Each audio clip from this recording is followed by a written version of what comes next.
हरिओम। आज दिनांक 6 जुलाई 2020 सावन का पहला सोमवार। मैं योग ऋषि ओम प्रकाश आनंद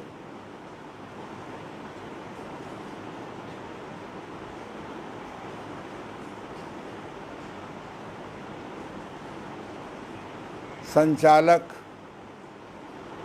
निदेशक देव अंतर्राष्ट्रीय योग केंद्र गीतानगर कानपुर एवं मोती झील कानपुर। कॉन्टैक्ट नंबर 9336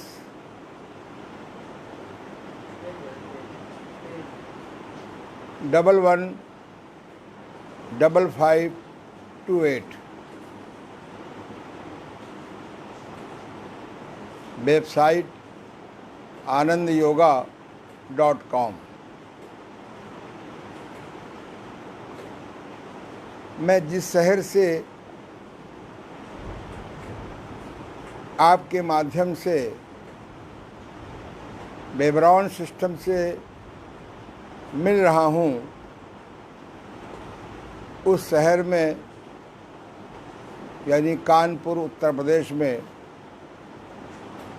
ज़बरदस्त बारिश हो रही है। इसलिए मेरे सहयोगी जो आपको कैमरे के माध्यम से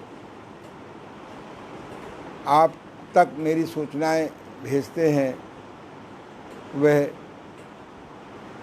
10 मिनट लेट आ पाए भारी वर्षा के कारण। फिर भी वो धन्यवाद के पात्र हैं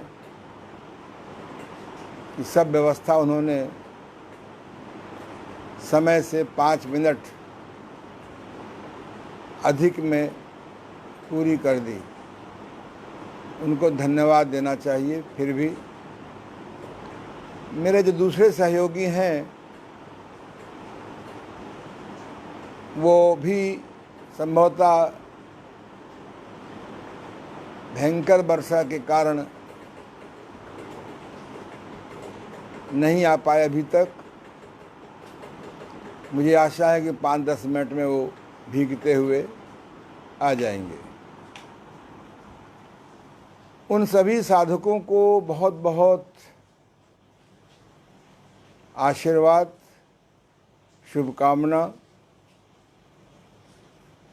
जो लोग समय पर अपने अपने योगाभ्यास स्थल पर तैयारी कर ली है, आ गए हैं।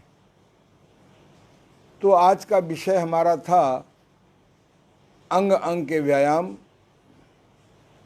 एवं नौली क्रिया। थोड़ा हम परिवर्तन कर लें देश काल परिस्थिति के अनुसार। जैसा कि आप जानते हैं कि योग जो है, जो लोग योग बोलते हैं, हम योग करते हैं, यदि वो ये बोलें कि मैं योग साधना करता हूँ तो उनको लाभ 10 गुना, 100 गुना, 1000 गुना बढ़ जाएगा।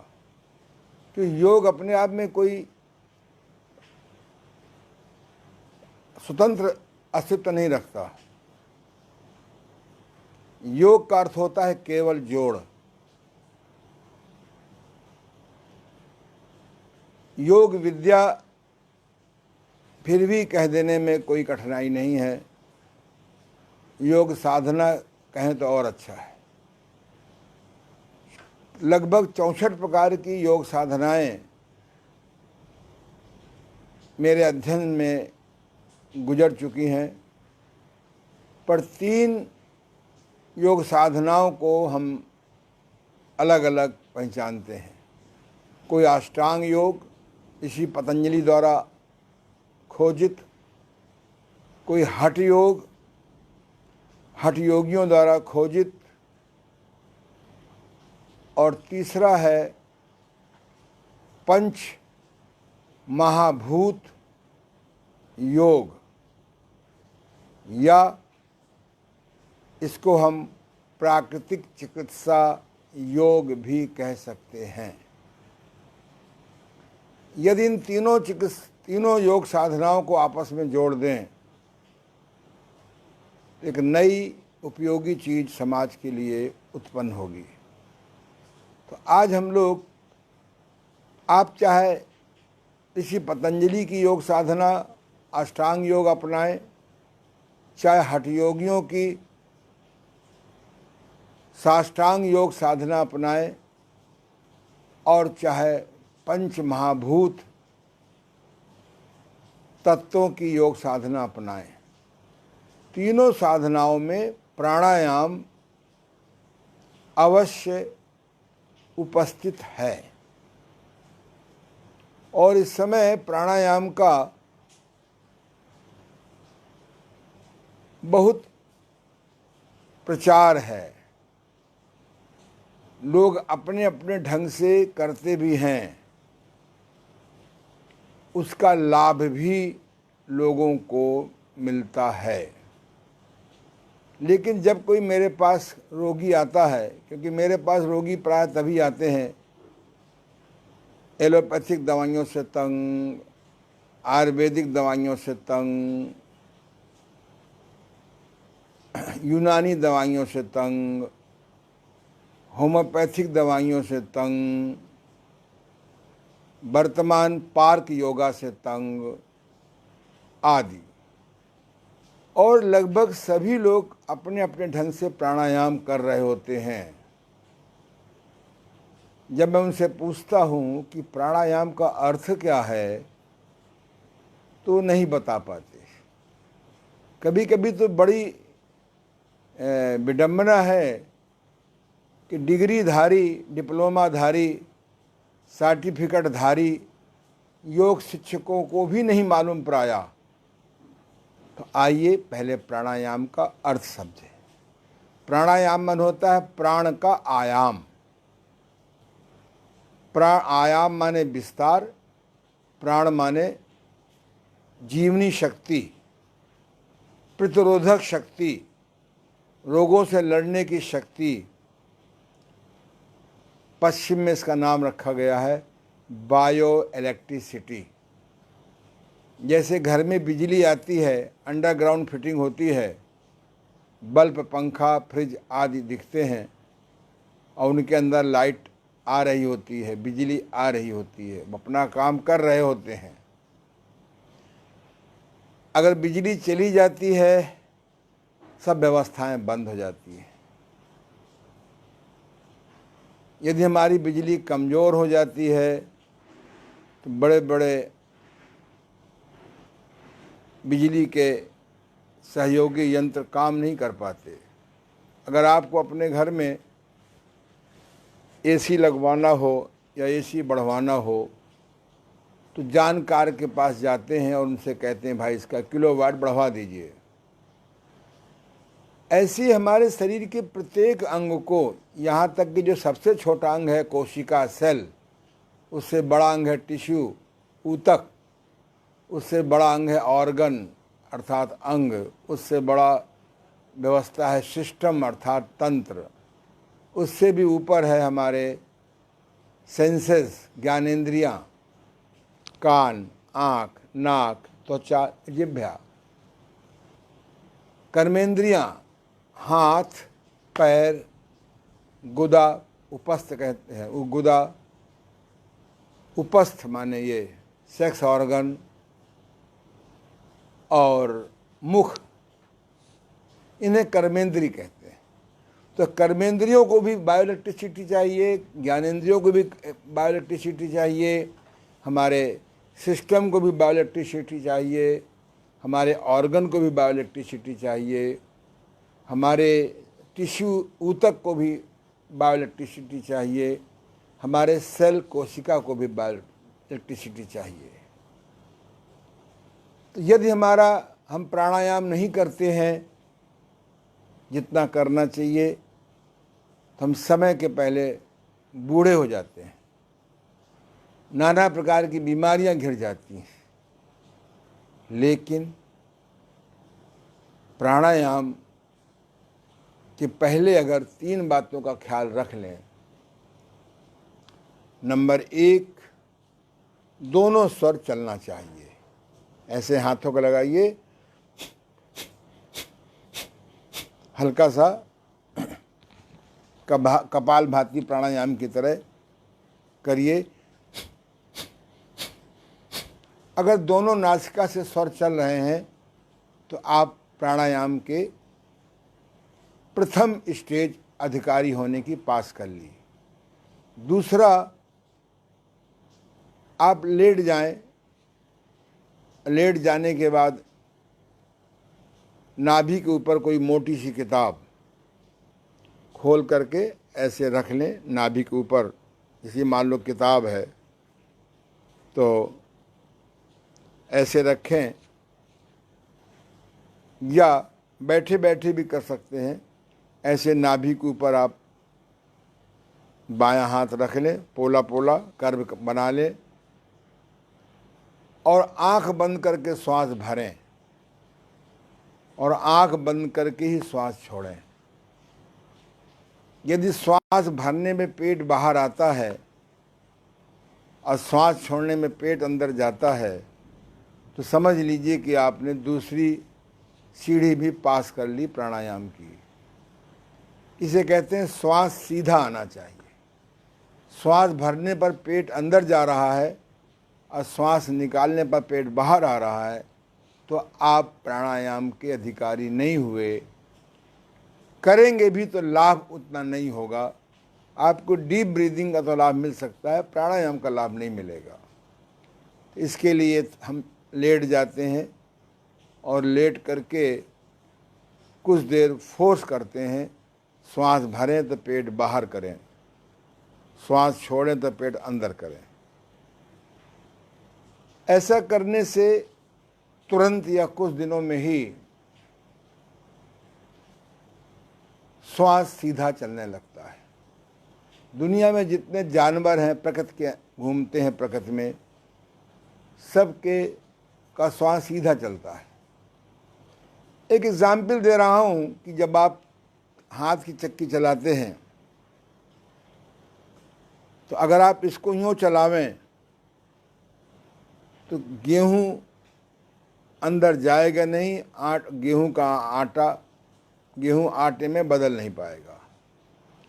ऐसे जब हम दोनों स्वर एक साथ चला लेते हैं और श्वास सीधा भी कर लेते हैं तो समझ लीजिए कि आपका बिजली बनने की, बायो इलेक्ट्रिसिटी बनने की दूसरी प्रक्रिया भी पूरी हो गई।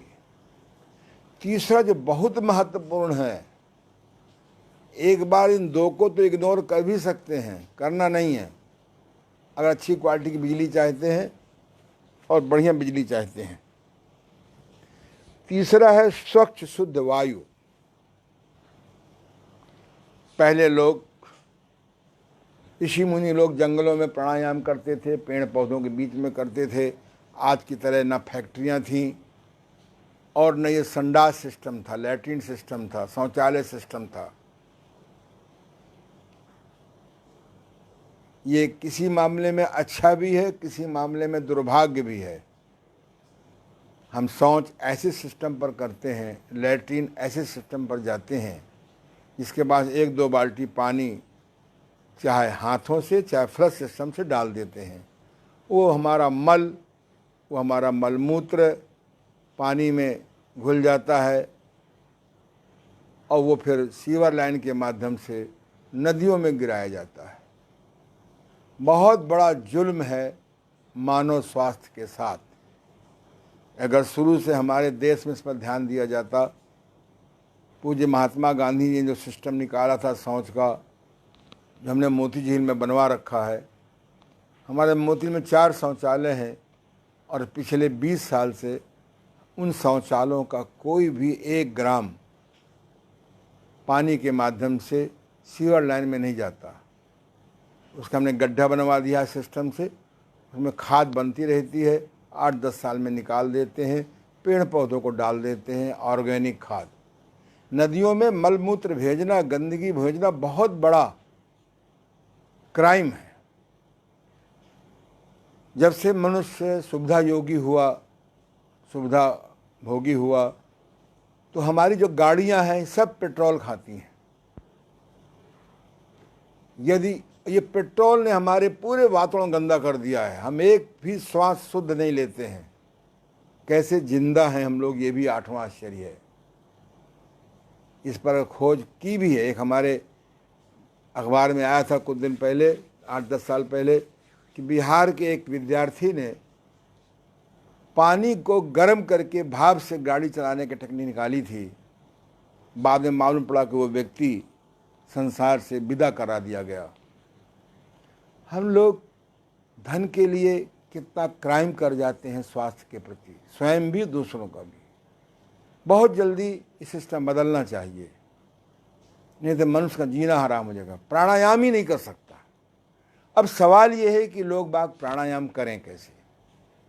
सुबह के समय कम से कम प्रदूषण होता है। एक बार मैंने गुरुदेव से पूछा कि क्या करें, तो उन्होंने एक बहुत अच्छा प्रयोग बताया। उन्होंने बताया कि जर्मन में एक वैज्ञानिक हुआ है, the father of naturopathy, mister Louis कोने। उसने फेशियल एक्सप्रेशंस किताब लिखी है। उसमें लिखा है कि अपने कमरे की वायु कैसे शुद्ध करें। वैज्ञानिकों ने खोज की है, कमरे के अंदर कम गंदगी नहीं है वायु की। तो उन्होंने कहा कि भारतवर्ष के जो गंगा जी हैं, उनकी बालू आप 8-10 मिट्टी के गमले ले आएं, छोटे छोटे, और आप अपने कमरे में जहाँ आप सोते हैं या जहाँ योगाभ्यास करते हैं, उनका वेंटिलेशन तो खोलें ही प्रॉपर, साथ में आप उसमें 8-10 गमलों में गंगा जी की बालू रखते। गंगा जी की बालू में प्रदूषण खींचने की अद्भुत गुण है। गंगा जी को ऐसे मां नहीं कहा गया है। गंगा जी के जो शुद्ध गंगा जी पहले थी, उनके जल में, उसकी बालू में, उस बालू में उगे हुए खरबूज, तरबूज, खीरा में जो गुण है आप कल्पना नहीं कर सकते।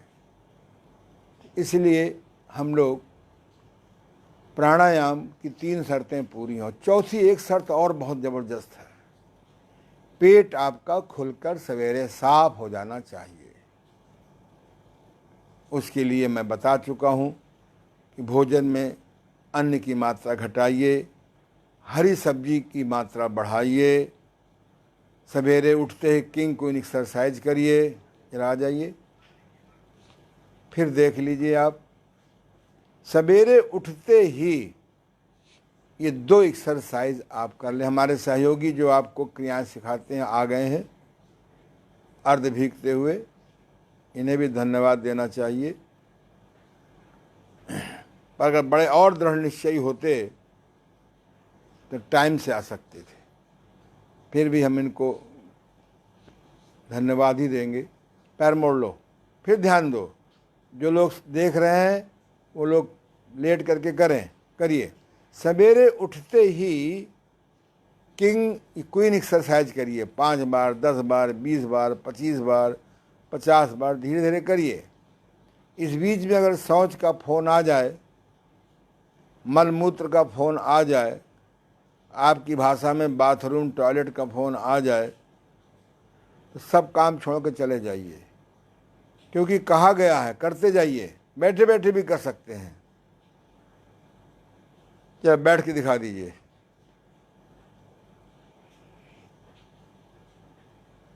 दिखाई पड़ रहा ना बेटा? देखो ध्यान से, ये यद्यप लेट के करने में ज़्यादा अच्छा होता है, बैठ के भी कर सकते हैं। ये चलिए लेट जाइए, और इसके बाद करिए किंग एक्सरसाइज। पैर मोड़ लीजिए, फैलाइए। कभी कभी नाभि हट जाने से भी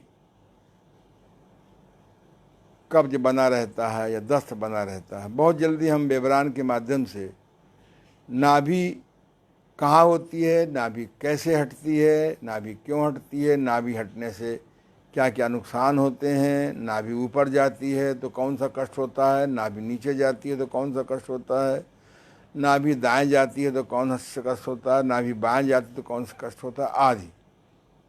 नाभि ऊपर आती है तो कौन सा कष्ट है, नाभि नीचे जाएगी तो कौन सा कष्ट है। इस एक्सरसाइज से जो अभी आप किंग कर रहे हैं, इससे नाभि बैठ जाती है। रात को हम 6 घंटे 8 घंटे सोते रहते हैं, निष्क्रिय, मोमेंट नहीं करते हैं, हलचल नहीं करते हैं, तो वायु फंस जाती है हवा में। जैसे किसी ट्यूब में जब वायु फंस जाती है तो फिर वो हवा आगे पानी नहीं गिरता है, तेल नहीं जाता है, हवा निकाली जाती है। पाइपों में भी हवा भर जाती है, फिर एक वो आता है, मशीन आती है, हवा निकालते हैं बस। और एक बात और ध्यान रखें, एक बड़ी पुरानी कहावत है कि जाई खाई कि ना खाई, अगर मन में सामने खाना रखा हो, खाने की इच्छा हो, खाने की परिस्थितियां हो, तो 1 मिनट आंख बंद करके मन में सोचिए खाएं कि ना खाएं, खाएं कि ना खाएं। अगर मन में शंका हो तो ना खाने का निर्णय स्वास्थ्यवर्धक होगा।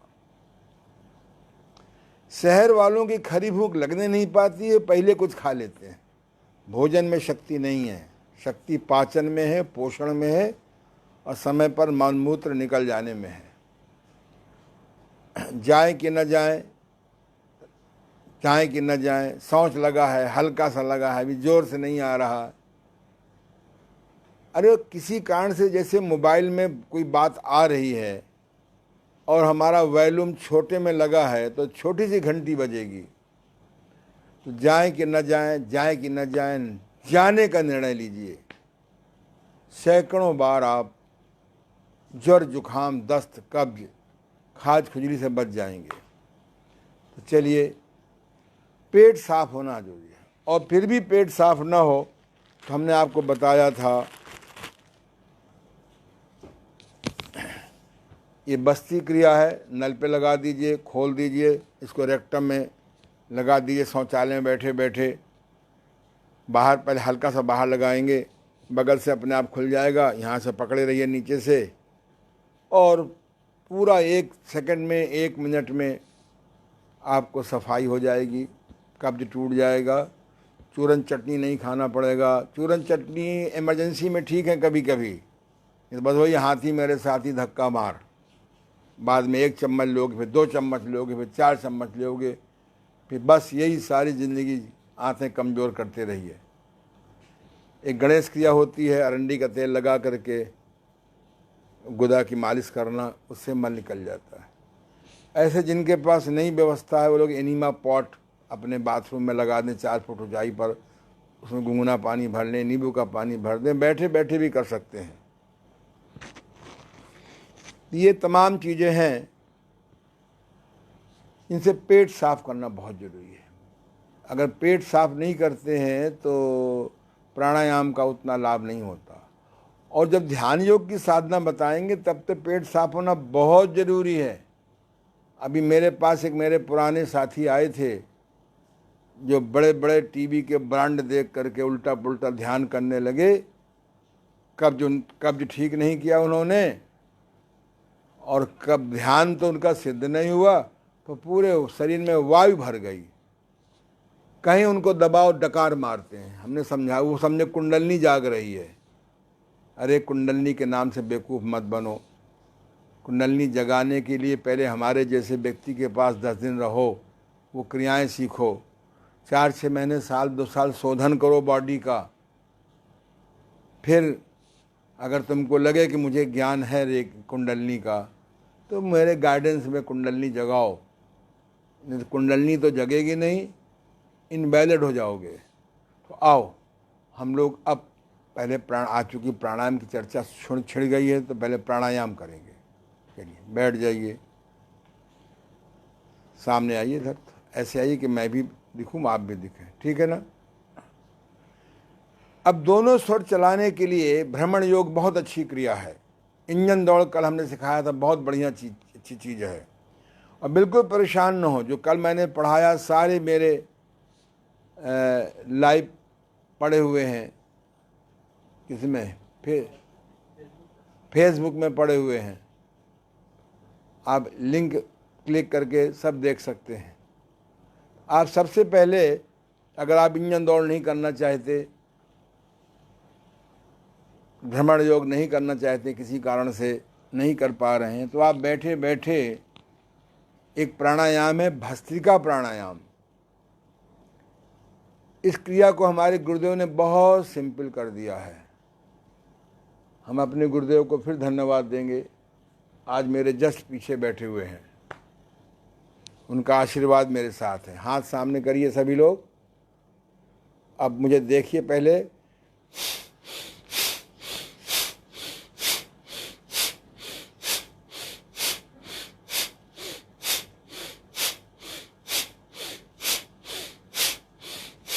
अंदर जाएंगे, करते जाइए, श्वास को निकालेंगे, बाहर जाएंगे, श्वास को भरेंगे, अंदर जाएंगे, मुट्ठी बंद करेंगे, बाहर जाएंगे, मुट्ठी खोलेंगे, और नासिका से आवाज़ करने का प्रयास करिए। 10, 15, 20, 25 बार करिए, जैसी आपके पास समय और आवश्यकता हो, शक्ति हो। बस इस प्रकार से भस्त्रिका प्राणायाम करने से आपका कंधों का व्यायाम भी हो जाता है, कोहनी का व्यायाम भी हो जाता है, कलाई का व्यायाम भी हो जाता है, और अंगुलियों का व्यायाम भी हो जाता है। कुछ लोग बहुत फोर्स करते हैं,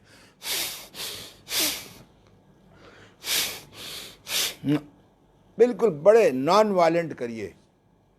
अब नंबर 2 करिए, ऊपर हाथ करिए, हल्का सा ऊपर देखिए,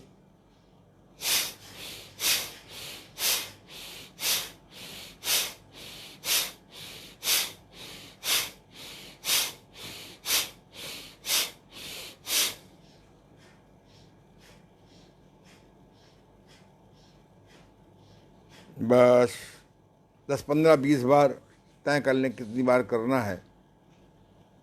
तो इस प्रकार से हमारा भस्त्रिका प्राणायाम का दूसरा पार्ट हो गया। नंबर 3 ऐसे करिए,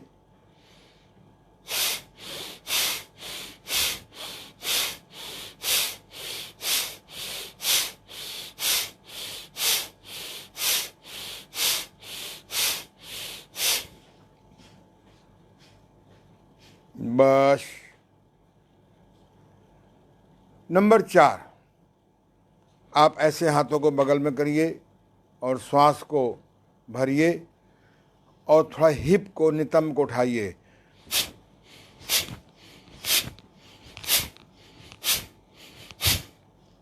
ये प्राणायाम करते समय नीचे गद्दी रहे, मुलायम गद्दा रहना चाहिए, अथवा आप चादर रख लें 4, 6, 8 परत, या फिर ना उठें।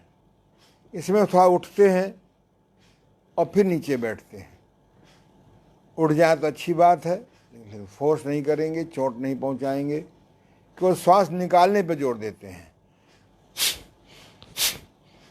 भरने में जोर नहीं देते। चौथी क्रिया में जब भरने पर जोर नहीं देते हैं। बहुत सुंदर।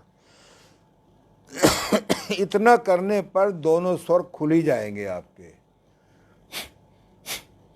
दोनों स्वर खुलना बहुत अच्छी बात है। जब से मुझके स्वर विज्ञान का थोड़ा सा ज्ञान हुआ, तब से मैं अपने स्वर सुबह चला लेता हूँ, और लगभग दिन भर रात को सोते समय तक दोनों स्वर चलते रहते हैं, और मेरी एनर्जी लॉस नहीं होती है।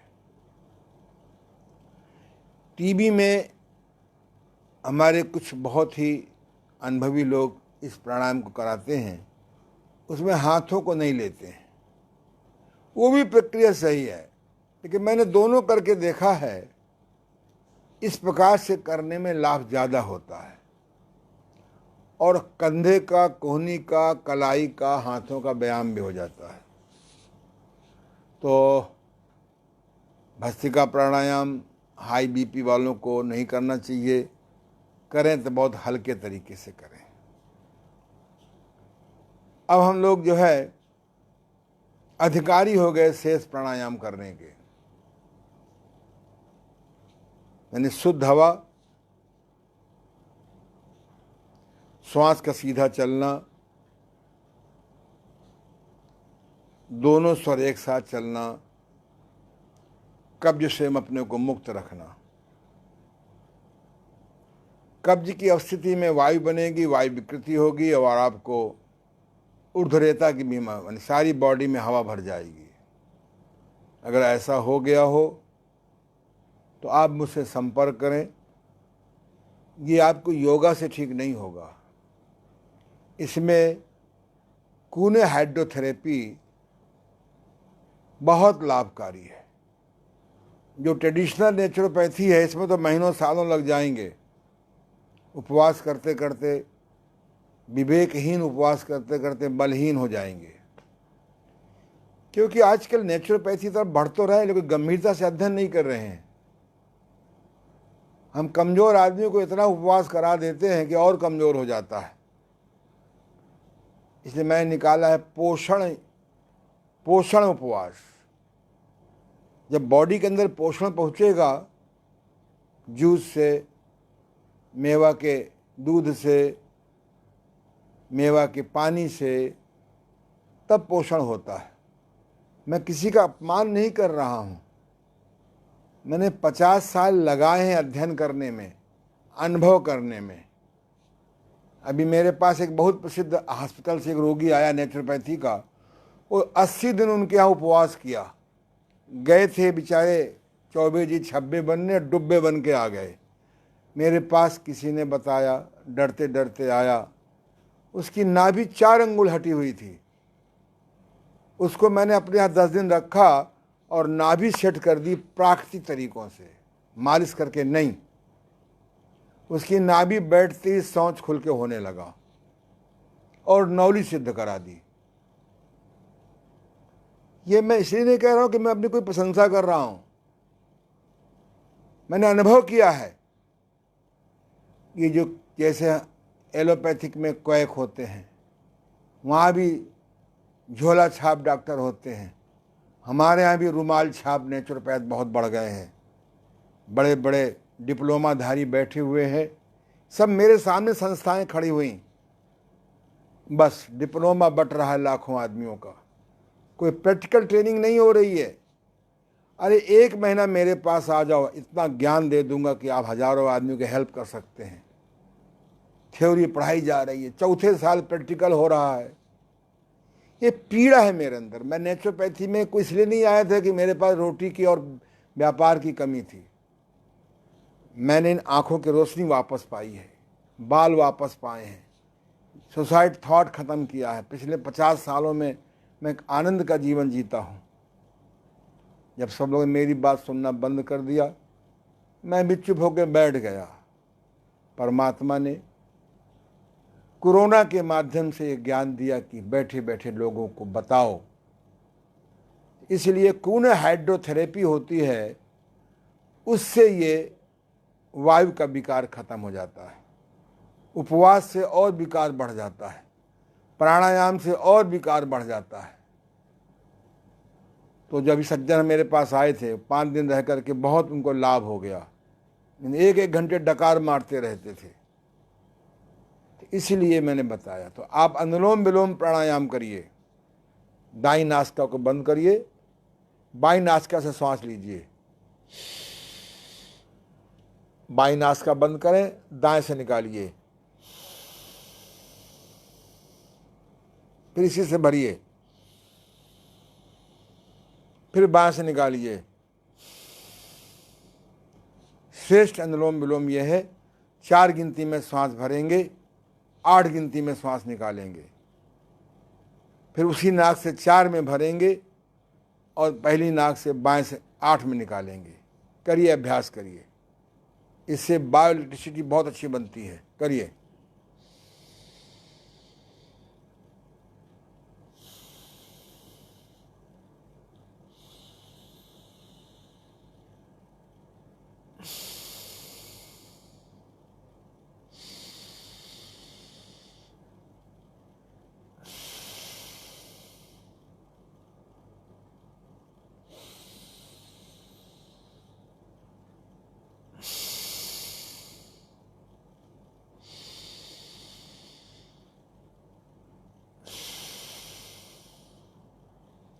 धीरे धीरे 5 गिनती में श्वास भरेंगे, 10 में निकालेंगे आफ्टर 1 वीक, फिर 6 में भरेंगे, 7 में निकालेंगे, 12 में निकालेंगे आफ्टर 1 वीक।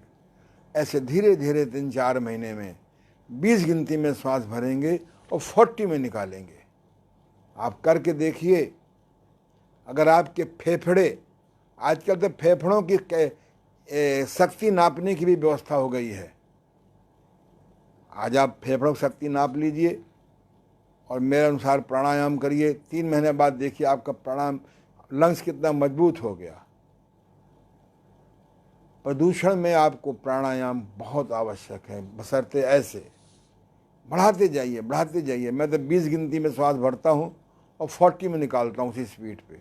बस 5 बार अनुलोम विलोम करता हूँ 5 मिनट में और काम हो जाता है। कम से कम 5 मिनट अनुलोम विलोम प्राणायाम करिए और मुश्किल से 2 मिनट में भस्त्रिका प्राणायाम हो जाता है। पर भस्त्रिका प्राणायाम के बाद 3 मिनट बहुत ज़रूरी है कि हम रेस्ट करें, रिलैक्स। दूसरा है आपका ओम ध्वनि प्राणायाम या भ्रामरी प्राणायाम।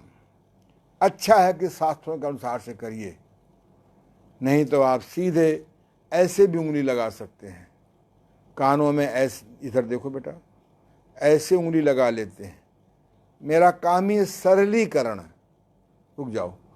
और कानों में उंगली को इतना दबाव डालिए कि कान फटने न पावे और बाहर की आवाज़ सुनाई ना पड़े। और फिर ओ में समय थोड़ा, माँ में समय लंबा। ओम।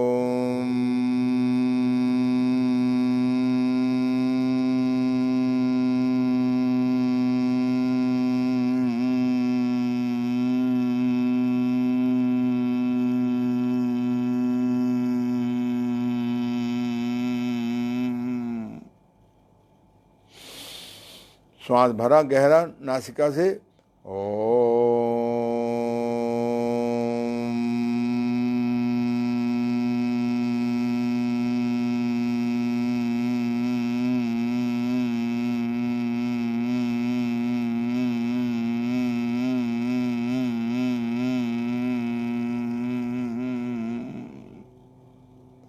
करते रहिए, करिए करिए। इतना गहरा ओम ध्वनि करिए, लंबा घसीटिए कि पेट आपका 1 इंच अंदर चला जाए। इससे भी आपकी आंतें मजबूत होंगी, ब्रेन की एक्सरसाइज होगी। लगभग 5 मिनट करना चाहिए।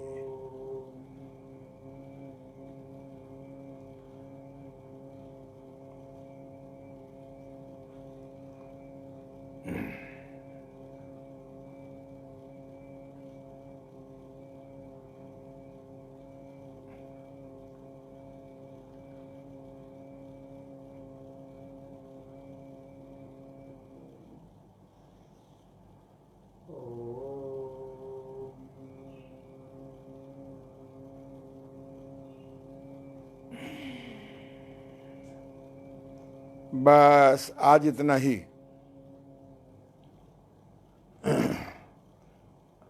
आज मैंने आपको प्राणायाम का अर्थ क्या है, प्राणायाम की शर्तें क्या हैं, और 3 प्राणायाम आपको मैंने बताए, भस्त्रिका प्राणायाम, अनुलोम विलोम प्राणायाम और भ्रामरी प्राणायाम। अच्छा है आप उसी विधि से करें, मेरा कोई आपसे झगड़ा नहीं है, लेकिन पहले सरल ढंग से करेंगे। मुख्य उद्देश्य है कान बंद हो जाना चाहिए। अब आप जल वर्षा के कारण हम लोगों ने कुछ विषय बदला था। अभी हमारे पास 15 मिनट समय योग व्यायाम का है और फिर 15 मिनट एक्स्ट्रा टाइम है। आज एक ऐसी क्रिया बताएंगे, नौली क्रिया। जो व्यक्ति नौली क्रिया की टेक्निक जान जाएगा, कैसे चलाना है, कैसे हम उसका अभ्यास करें, वो कभी पेट का रोगी नहीं बन सकता। नौली का नित्य अभ्यास करने वाला व्यक्ति का कभी लीवर नहीं खराब होगा, न फैटी होगा, न कोलेस्ट्रॉल होगा। उसको कभी डायबिटीज हो नहीं सकती, चाहे उसके हेरिडिटी क्यों ना हो। अगर डायबिटीज है, धीरे धीरे धीरे अभ्यास करेगा, कुछ और साथ में क्रियाएं करेगा, तो डायबिटीज आल्सो कैन क्योर। हम जब इस सन 70, 71, 72, 73 में योग साधना करते थे, कराते थे, तब एक कुप्रचार नहीं था। आजकल दिमाग में भर देते हैं diabetes can never cure, can never cure. इसलिए क्योर नहीं हो रही कि आपने एक निगेटिव थॉट दे दिया है। मैं कहता हूँ diabetes can cure, diabetes can cure, diabetes can cure with the help of प्राकृतिक चिकित्सा, योग साधना एंड हर्बल थेरेपी। अगर तीनों का योग आप वो ज्ञान हो जाए और मेरे जैसे अनुभवी व्यक्ति के पास जाएं, केवल मैं ही अकेला नहीं हूँ, हमारे भारतवर्ष में और भी 10, 20, 50 आदमी हैं। ऐसे तो लाखों लोग हैं, लेकिन अनुभवी लोग भी होने चाहिए जो समर्पित हों। तो इसलिए आज हम लोग नौली का अभ्यास करेंगे। उसके पहले हम लोग जो है सामने हाथ पैर करिए। संभवतः कल अंग व्यायाम समाप्त कर देंगे, आगे बढ़ेंगे। ताकि हाँ, पैरों को मोड़िए। ये सभी लोग जो बेब्रान सिस्टम के माध्यम से योगाभ्यास कर रहे हैं, ऐसे ही पैरों की 10 उंगलियों को मोड़िए, छोड़िए, पंजों को लीजिए जरा। हाँ, वेरी गुड। बढ़ते जाइए, आज 3-3 बार करिए।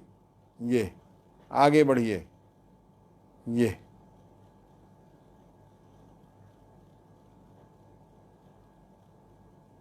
इसका उल्टा।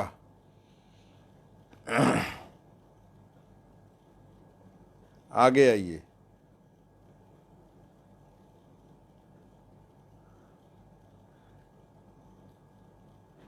बहुत सुंदर। 3-3 बार करना है आज। गिनती खुद ध्यान रखिए। ये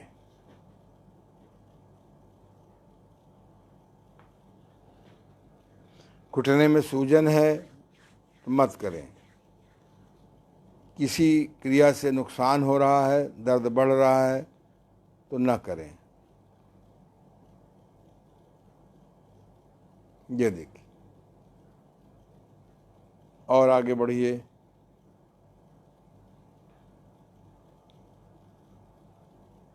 बेस्ट है 10-10 बार करें, बेटर है 5-5 बार करें, गुड है 3-3 बार करें।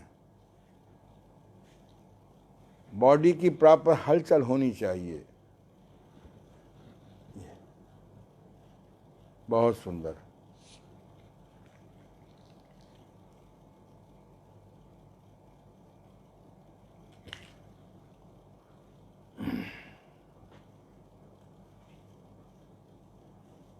ये देखिए,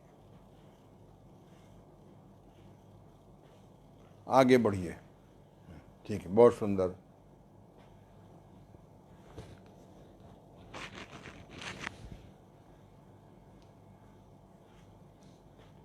तितली आसन।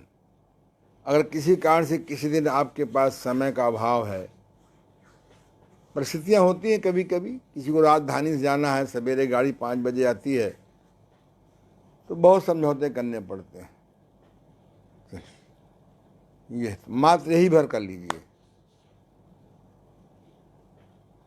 ये पैरों के सारे व्यायाम हो गए। इनको वर्तमान में सूक्ष्म व्यायाम भी कहते हैं। हमारे गुरुदेव इसको अंग अंग के व्यायाम बोलते थे। हाथों को ले लीजिए और बिहार योग विद्यालय के, उनका नाम फिर भूल गए हम, क्या नाम था? सत्यानंद जी। अब याद रखेंगे, सत्य सत्य, योग का पहला सूत्र है सत्य। स्वामी सत्यानंद जी का नाम रखा था पवन मुक्त व्यायाम। यही रखते थे ना, पवन मुक्त व्यायाम। जब पवन फंस जाती है नाड़ियों में, नालियों में, कि वायु बहुत सूक्ष्म होती है, सब जगह फंस चली जाती है बॉडी में। ये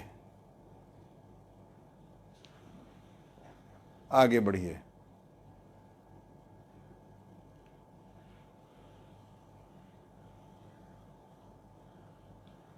कानों का व्यायाम लीजिए, छोड़ दिए, आगे काने लीजिए, कान लीजिए, कानों खींचिए, ऊपर खींचिए 3 बार, पीछे लीजिए, आगे लीजिए, मालिश करिए।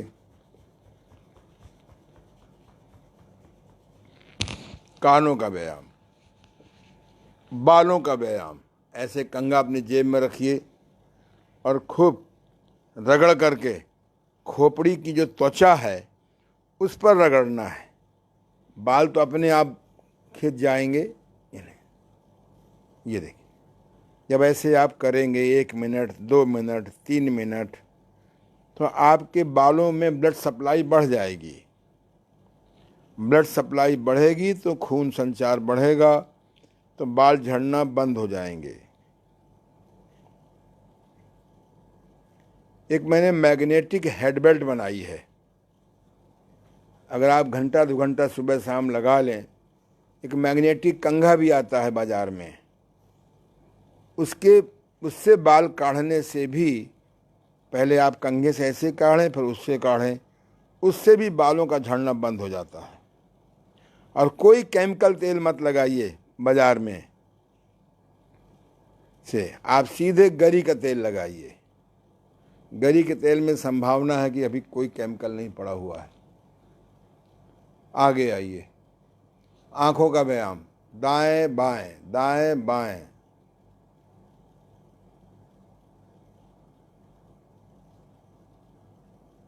ऊपर नीचे,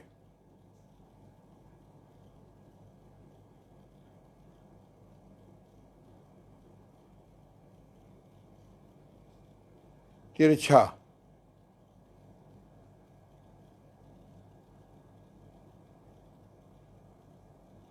ऐसे।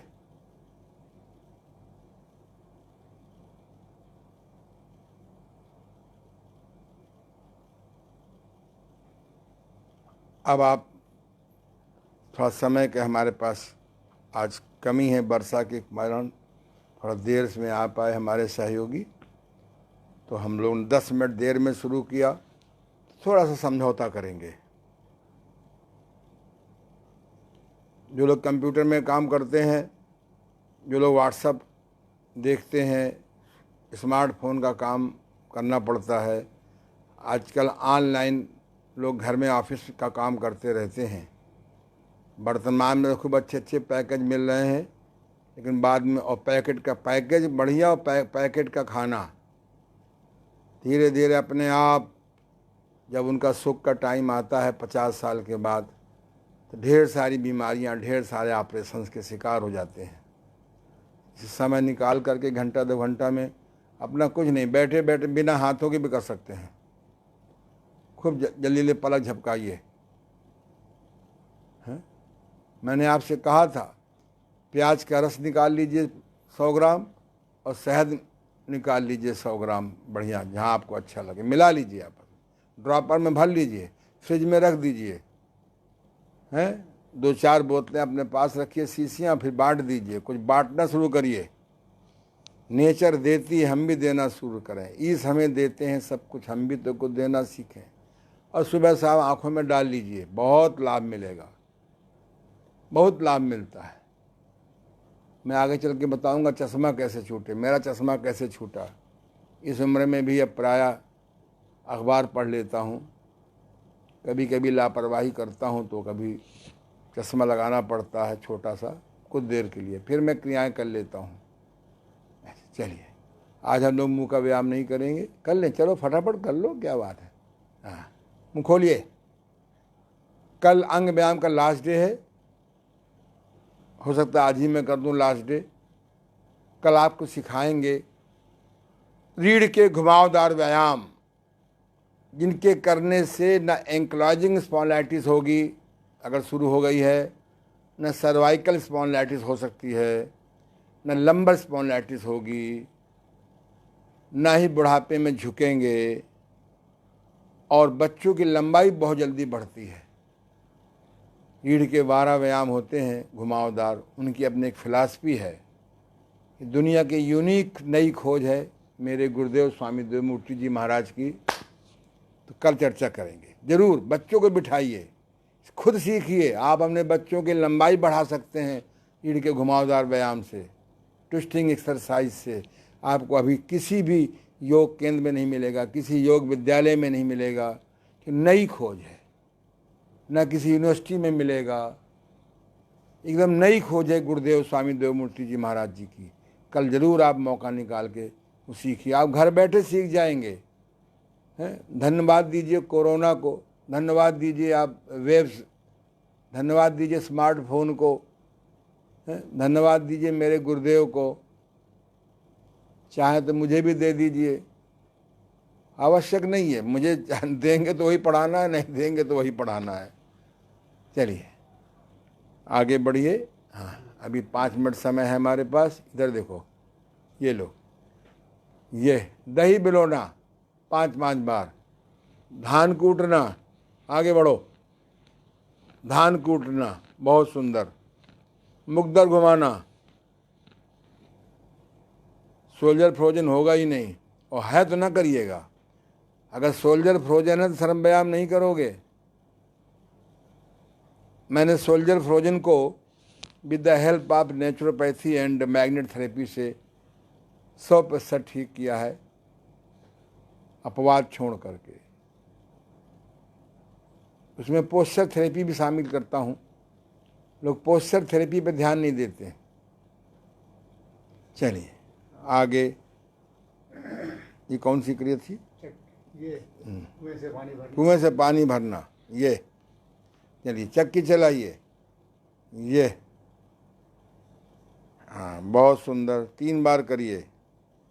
इसका उल्टा, मैंने कल कहा था पैरों को सीधा मत रखिए, थोड़ा मोड़ लीजिए।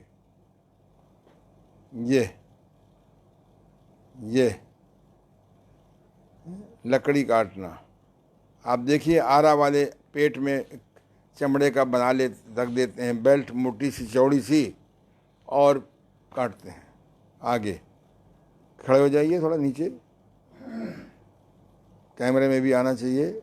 आ रहा बेटा, देखो अरविंद सो गया। चलो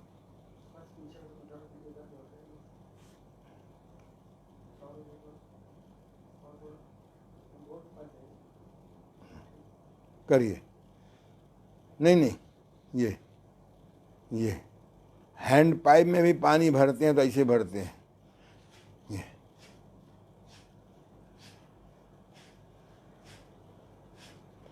अगर दोनों स्वर न चल रहे हो तो केवल निकालने पे जोर दीजिएगा, चलने लगता है। दोनों स्वर, मैं आपको स्वर विज्ञान के बारे में कभी बताऊंगा, कितनी अद्भुत चीज़ है। स्वर विज्ञान दे करके पता लगा लीजिए शुभ मुहूर्त है कि नहीं, है जहाँ जा रहे हैं वहाँ काम होगा कि नहीं। पूरा स्वर विज्ञान है योग में।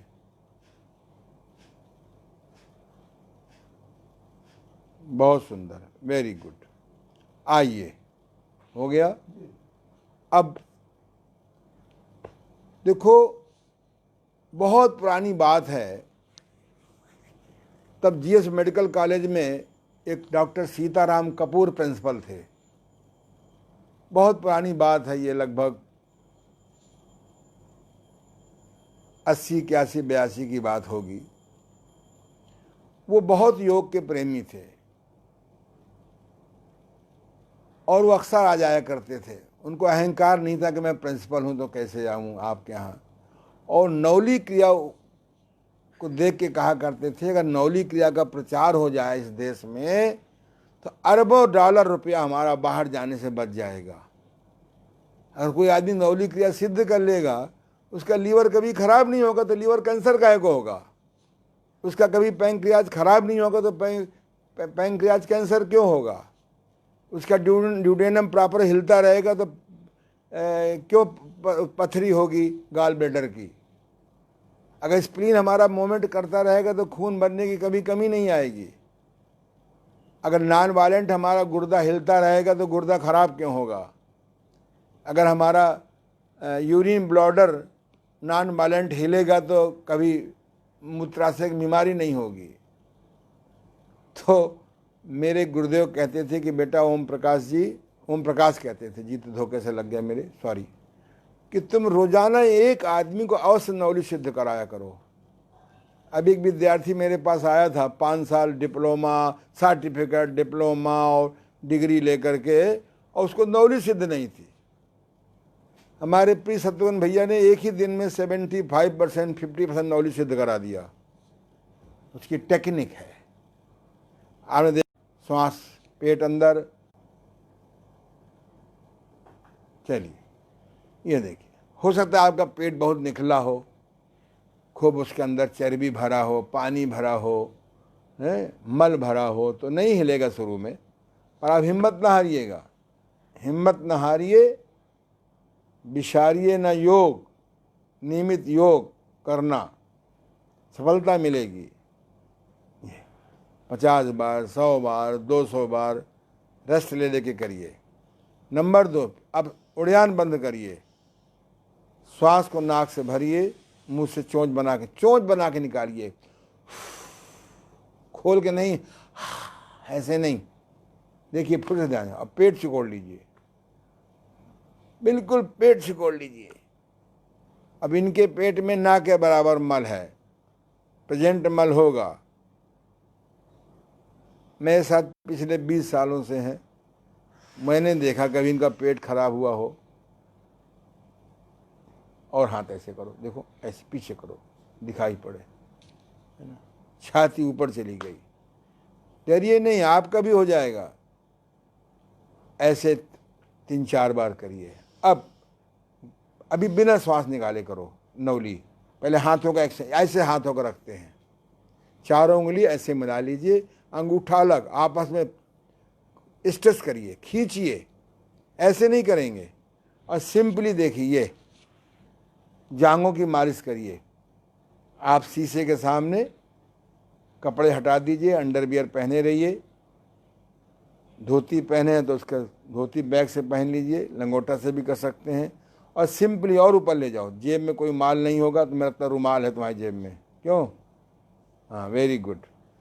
यहाँ कुछ कपड़े हटा देंगे और अच्छा रहेगा, लेकिन कोई बात नहीं। तेल लगा करके ऐसे मालिश करिए, केवल मालिश करिए। शुरुआत में सांस भी ना निकालिए, फिर से करिए बिना सांस निकाले।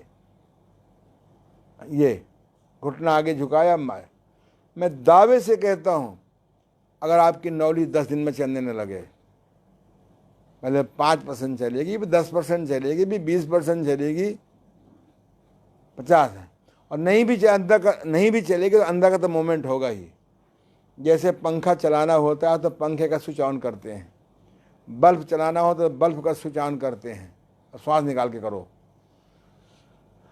ऐसे ही नौली का स्विच बोर्ड यहाँ बना हुआ है। आप ऐसे मालिश करेंगे तो आंतों के ऑर्गन्स मोमेंट करेंगे ही। और जरा नॉर्मल करो। नौली क्रिया की टेक्निक सीख लीजिए और लोगों को बताइए। इस समय राष्ट्र को बहुत ज़रूरत है। जिसको देखो पेट खराब, एंडोस्कोपी, अल्ट्रासाउंड, 250 अल्ट्रासाउंड हो रहे हैं 3 साल में। मेरे पास लोग फाइल लेके आते हैं, मैंने सोचा भैया गंगा जी में तो ना बहाओ, कहीं ज़मीन में गाड़ इनमें कुछ नहीं धरा हुआ है। एक नौली क्रिया सिद्ध करो। नौली क्रिया नंबर 1। नंबर 2, खाना खाने के बाद नहीं करना। बच्चे बहुत जल्दी सीख जाते हैं। ये देखिए मध्य नौली, ये छोटी आंत का तो मल आप निकाल देते हो किसी प्रकार से, बस्ती से, नीमा से, मिट्टी की पट्टी से, ठंडी पट्टी से, विरेचक दवा से। ये मध्य जो छोटी आंत का मल नहीं निकलता, बड़ी आंत का तो निकल जाता है। ये मध्य नौली से, इसमें एक साथ मालिश करते हैं, एक साथ मालिश करेंगे। ये देखो बहुत सुंदर, वेरी गुड। ये वो प्राणी है जो आज से 25 साल पहले, 22 साल पहले कितनी बीमारी से घिरा हुआ, जीवन से निराश था। एक बहुत प्रसिद्ध प्राकृतिक चिकित्सालय में पड़ा रहा, उपवास किया। फिर वही के एक आदमी ने कहा कि चुपचाप कि तुम वहाँ जाओ। हमने लंबा उपवास नहीं कराया, भोजन ठीक कराया बस। कैसे भोजन? अगर आपको नौली सिद्ध करना है या पेट ठीक रखना है तो आज नोट कर लो, सवेरे हरी सब्जियों का सूप पियो। लौकी, तरोई, परवल, टिंडा, टमाटर, भिंडी, जो भी सब्जियां हों, पत्ती वाली सब्जी अवॉइड करिए बरसात में। लौकी, तरोई, परवल, टिंडा, भिंडी, टमाटर, कद्दू, सब 6-7 प्रकार की सब्जियां, 6 प्रकार की, 5 प्रकार की, 4 प्रकार की, ऐसे ही स्वाद के लिए टमाटर डाल लीजिए। इनको काट करके पाव भर सब्जी तो 1 किलो पानी मिला दीजिए, खुला उसको करिए, धीमी आंच में ज़्यादा अच्छा है। तो आप जब वो पाव भर रह जाए, 250 ग्राम रह जाए, बस आधा किलो पानी डाल दीजिए, बस उसको छान लीजिए और उसमें हल्का सा नमक स्वाद के लिए जैसा भी चाहें, अगर आयुर्वेद जानते हो तो लवण भास का चूर्ण डाल दीजिए, सेंधा नमक ज़्यादा अच्छा है। ये सूप आपको बहुत फ़ायदा करेगा। लेकिन अगर इससे अधिक फ़ायदा उठाना है तो लौकी, तरोई, परवल, टिंडा सब का जूस निकाल लीजिए। घर घर आजकल ग्राइंडर मशीनें हैं, और जूस निकाल करके छान लीजिए। जो फुजला बचे उसको आटे में मिला दीजिए, बढ़िया रोटी बनेगी, कलर्ड, फुजला युक्त। और इस जो जूस निकला है सब्जियों का, इसको किसी बर्तन में गर्म पानी कर लीजिए, उसमें गिलास रख दीजिए। इसका नाम है लाइव जूस। जैसे आप लाइव प्रोग्राम देख रहे हैं, जिंदा जूस। जो आप सब्जियों को आग में गर्म करते हैं उसका नाम है मुर्दा सूप, मरा हुआ सूप। मरा हुआ सूप 10% फ़ायदा करेगा और ये जिंदा सूप 100% फ़ायदा करेगा। इस बात का प्रचार होना चाहिए। लाइव सूप पीजिए। लाइव सूप बनाने की विधि मैंने बता दी। लौकी, तरोई, परवल, टिंडा छिलका हटा करके काट लीजिए। आजकल छिलका नहीं खाना चाहिए क्योंकि केमिकल बहुत डाला जा रहा है। किस ज़माने में केले का छिलका हम लोग खाते थे, अब तो छिलका सब का हटा दीजिए, क्योंकि केमिकल डालने से असर कम हो जाएगा, नुकसान कम होगा। और सीधे आप उसका जूस, सब्जी का जूस निकाल लीजिए और गर्म पानी किसी बर्तन में कर लीजिए, गिलास रख दीजिए। वो 1 मिनट में, 2 मिनट में, 3 मिनट में बढ़िया गर्म हो जाएगा।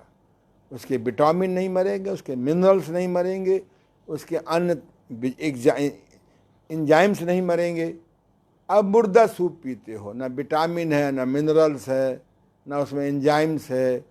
हाँ, 5-10% फ़ायदा हो जाता है। तो भाई मज़ा बहुत आएगा, बहुत अच्छा लगेगा, स्वास्थ्यवर्धक है। मैंने दोनों बातें बताई हैं। आप चाहो तो मुर्दा सूप पियो, चाहो तो लाइव सूप पियो।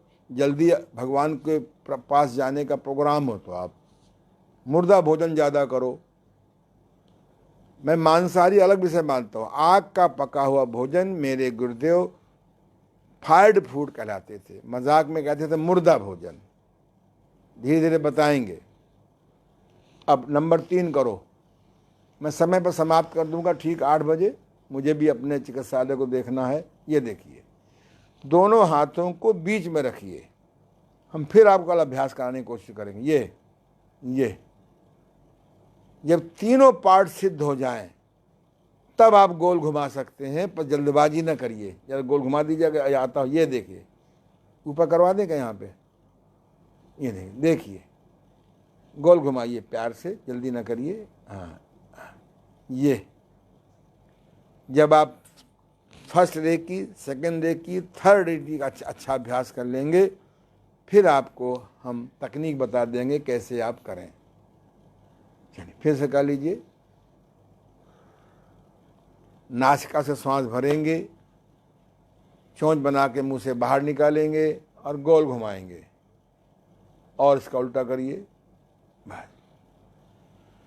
कभी भी डायरेक्ट गोल नवली नहीं करनी चाहिए। पहले 1 मिनट आप दक्षिण बाम कर लीजिए, फिर एक साथ मध्य नवली कर लीजिए, फिर अलग अलग प्रेसिंग नवली करिए, फिर करिए। ये नवली क्रिया बहुत अच्छी क्रिया है। कपड़े पहन लीजिए। नवली क्रिया सिद्ध करने के लिए मंत्र लिख लो।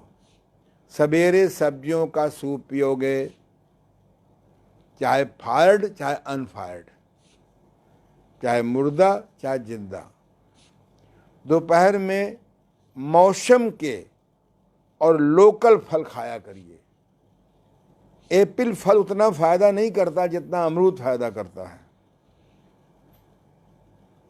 पर आदमी के दिमाग में, वो डॉक्टर 2000 रुपये लेता है, 3 महीने में टाइम देता है, तो बड़ा होशियार है। ऐसा नहीं है, इट इज ए मार्केटिंग। आप जो है दोपहर में सेब ना खाइए, पपीता ले लीजिए, खूब चबा चबा के लीजिए, अमरूद ले लीजिए, केला अवॉइड करिए, केला लेंगे तो छोटी इलायची साथ में खाइए। इस प्रकार के नहीं, आज नहीं होगी। तो इस प्रकार से आप जो है 3-4 प्रकार के फल मौसम के ले लीजिए। मैं एप्पल को रोक नहीं रहा हूँ, आपके पास पैसा है, सही ज्ञान नहीं है, आप खाइए एप्पल। इसलिए आप मौसम के फल लीजिए। ये एप्पल वहाँ के लिए अच्छा है जहाँ पैदा होता है, नेचर में जहाँ जिस फल की नीड होती है। ये देखिए, कल मैंने गुरु पूर्णिमा बताया था, मिठाई मिनिमाइज करो, मिठाई खाना तो हेल्थ ख़राब करना है। ये हमारी असली मिठाई, यही देवता है। ये हमारा एप्पल देवता है, ये मौसमी देवता है, ये हमारा अंगूर देवता है, ये हमारा तरबूज देवता है, ये अनार देवता है, ये अनानास देवता है। ये हमारे देवता हैं। जो देते हैं वो देवता, जो लेते हैं वो लेवता, जो खींचते हैं वो खींचता। ये ऐसे फल, आप इन फलों का सम्मान करिए और फलों को भी खूब चबा के खाइए और सीमा के अंदर खाइए। ये 2 प्रकार के फल, 1 प्रकार के फल, 3 प्रकार के फल, 5 प्रकार के फल, ऐसे फल खाएंगे तो फल मिलेगा। फल की अंग्रेजी क्या है मैं पूछता हूँ? बोले फ्रूट। फल की अंग्रेजी होती है रिजल्ट, नतीजा। अगर आप नतीजा चाहते हो तो फल खाइए। फल की सुविधा ना हो तो बढ़िया मुलायम भिंडी ले आइए, मुलायम तरोई ले आइए, छिलका निकाल दीजिए, मुलायम वो तमाम प्रकार के फल आते हैं, इनको अच्छी प्रकार से धो करके सलाद बना लीजिए। फलों से भी अधिक लाभ होता है सलाद खाने में। कोई बेचारे की मार्केटिंग नहीं है कि ताकतवर होते हैं। आप फलों की सलाद खाइए। वजन घटाना है, नौकरी सिद्ध करना है, दोपहर में फल खाइए या सलाद खाइए। उसमें केला अवॉइड करिए। अगर केला खाएं तो साथ में छोटी इलायची खा लीजिए। ये इन देवताओं का सम्मान करिए। आरती मत उतारिए कि हाँ सम्मान माने आरती। इनको खाइए, आपका पेट भी ठीक रहेगा। हाँ, अच्छा गुरु जी, फल के बाद रोटी कितना खाएं? अरे बाबा, रोटी ना खाओ। नौली सिद्ध करना है, पेट ठीक करना, तो रोटीन से रोटी हटाओ। तीसरे पहर जूस पी लो और रात में अपना 2 रोटी, ढेर सारी हरी सब्जी, मूंग की दाल। मूंग के बराबर दुनिया में कोई पथ डाइट नहीं है। तो ये मूंग की दाल ले लीजिए, मसूर की दाल ले लीजिए, मोठ की दाल ले लीजिए। छिलके युक्त दाल खाइए। दाल में छिलका निकाल देते हैं, पेट खराब करता है, गैस बनाता है। अगर भिगो के दाल बनाए तो और अच्छा है, अंकुर निकाल के बनाए तो और अच्छा है। सवेरे सब्जी का सूप, मट्ठा भी ले सकते हैं, दोपहर का फल, तीसरे पहर जूस, रात में रोटी सब्जी या खिचड़ी में खूब दलिया मिला लीजिए। अगर 4-5 दिन खूब भोजन लाइट लेंगे, हल्का लेंगे, प्रकाश युक्त लेंगे, तो पेट भी साफ होगा। बस्ती कर डालो और देखो 5 दिन में नौली सिद्ध हो जाएगी। आपको बहुत बहुत धन्यवाद कि आप मेरे ज्ञान को, मेरे गुरुओं के अनुभव को आपने सुना। कल हम लोग फिर कोई चीज़, नई चीज़ लेके आएंगे। रीढ़ के घुमावदार व्यायाम। बहुत बहुत आपको आशीर्वाद। जो मुझसे बड़े हैं उनको आशीर्वाद, जो 70 साल से बड़े हैं उनको प्रणाम, जो मेरे लगभग बराबर हैं उनको नमस्कार, जो मुझसे बहुत छोटे हैं उनको आशीर्वाद। समाप्त आज का।